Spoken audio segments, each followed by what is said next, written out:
नमस्कार दोस्तों, define stop loss में आपका बहुत बहुत स्वागत है। दोस्तों हमारे सामने किर्लोस्कर ऑयल इंजन्स लिमिटेड का डेली चार्ट है। तो आप देख पा रहे आज स्टॉक में एक 5.86% के एक भयंकर गिरावट हमें देखने को मिली है। ठीक है ना।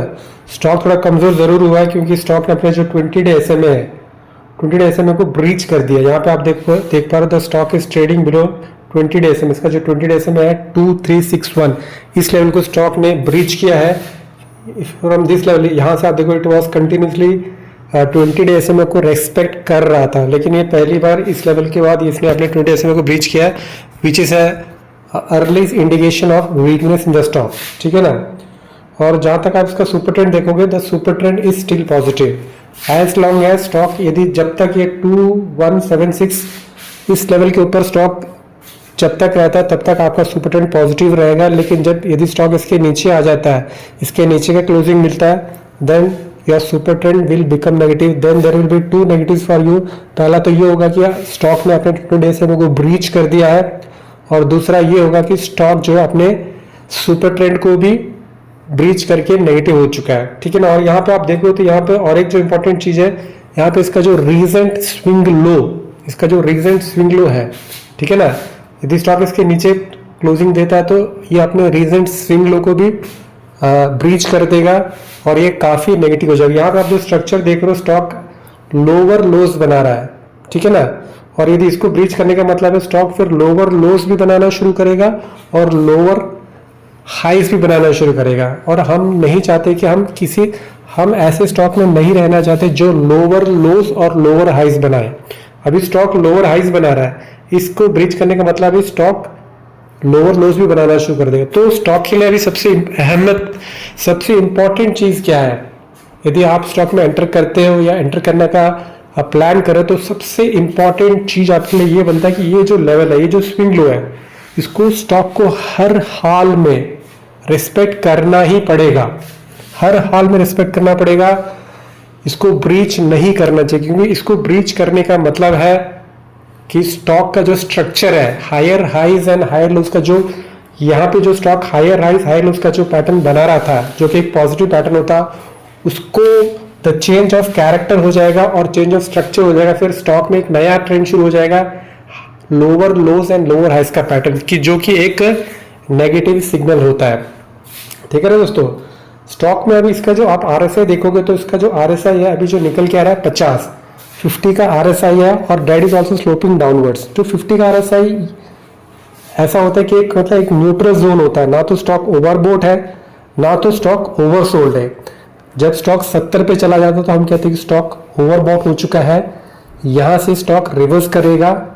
और जब स्टॉक 30 के लेवल पे आ जाता है तो हम ये बोलते हैं कि स्टॉक इज ओवरसोल्ड, यहाँ से सपोर्ट लेगा और ऊपर की तरफ आएगा। But now the stock is neither oversold neither the stock is overbought, it is at mid level, it is at neutral.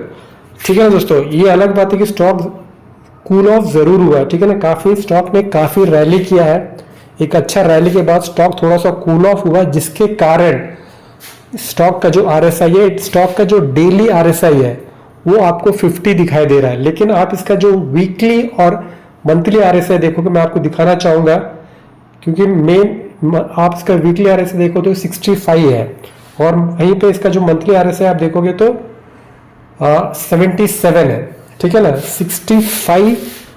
65 और 77, 65 इसका वीकली RSI है और मंथली RSI इसका 77 है। मतलब स्टॉक डेली चार्ट में जरूर कमजोर है, लेकिन वीकली चार्ट और मंथली चार्ट में स्टॉक अभी भी इसमें काफी दम है, इसमें काफी पावर है। इस बात को आपको भूलना नहीं है। ठीक है ना। और जो मंथली चार्ट है वीकली चार्ट से भी स्ट्रांग है, क्योंकि वीकली RSI इसका 65 है और मंथली RSI 77 है। तो कहीं ना कहीं जो ये वीकली RSI और जो मंथली RSI इसको नीचे नहीं जाने देंगे, इसको ऊपर की तरफ खींच लेंगे। क्योंकि जो हम क्या कहते हैं कि जो मंथली RSI होता है वो ग्रैंडफादर होता है, वीकली RSI फादर होता है, और जो डेली सन होता है। तो ग्रैंडफादर और फादर मिलके सन को ऊपर की तरफ खींच के लेके आएंगे, इसके RSI को 50 के नीचे नहीं गिरने देंगे। यदि 50 के नीचे गिरता है, 45 तक चला जाता है, तो फिर आपको दोबारा सोचना पड़ेगा। ठीक है ना। तो स्टॉक के लिए भी इंपॉर्टेंट ये है कि स्टॉक अपने 50 डे RSI को 50 डे के नीचे स्टॉक नहीं जाना चाहिए, और साथ ही साथ इसका जो रीसेंट स्विंग लो है उसको ब्रेक नहीं करना चाहिए। भाई तो इसका आप एडीएक्स देखोगे तो एडीएक्स इसका यहाँ पे 45 निकल के आ रहा है, 45 निकल के आ रहा है। एडीएक्स होता है क्या, जो एडीएक्स यदि 20 के नीचे होता है तो हम ये मान के चलते हैं कि स्टॉक में कोई ट्रेंड नहीं है, stock is in a sideways consolidate कर रहा है। और जब 20 से 25 के बीच में होता है तो हम कहते हैं कि स्टॉक में एक मोमेंटम डेवलप हो रहा है, और 25 के ऊपर जब होता है तो हम कहते हैं कि स्टॉक में एक काफी स्ट्रॉन्ग मोमेंटम है। और यहाँ पे अभी जो है 45 मतलब स्टॉक में एक स्ट्रॉन्ग मोमेंटम है, और वो मोमेंटम है पॉजिटिव मोमेंटम है, क्योंकि जो DI पॉजिटिव ऊपर है और DI नेगेटिव नीचे। यहाँ पे आप ये जो ब्लू लाइन देख रहे हो ये है DI पॉजिटिव, और ये जो ऑरेंज लाइन ये DI नेगेटिव है, ठीक है ना। तो DI पॉजिटिव को ऊपर होना ये बताता है कि स्टॉक में पॉजिटिव ट्रेंड है, और 45 का इंडेक्स बताता है कि स्टॉक में एक बहुत ही सुपर एक मोमेंटम बना हुआ है। भले आपको RSI ये नहीं बता रहा, आपको RSI बता रहा है कि एक न्यूट्रल जोन में रहा है, ठीक है ना, एक ट्रांजिशन जोन में, यहाँ से कुछ भी हो सकता है, आर भी हो सकता है, पार भी हो सकता है, ठीक है ना दोस्तों। तो यदि स्टॉक में यदि हम एंटर करते हैं तो हमारे लिए 2-3 बातों को बहुत ही ध्यान रखना पड़ेगा, ठीक है ना। ये वीकली RSI मैं इसको कन्वर्ट कर देता हूँ डेली RSI, डेली में चार्ट में। अभी आपको देखना क्या है दोस्तों, पहली बात आपको जो ध्यान रखना है कि इसका RSI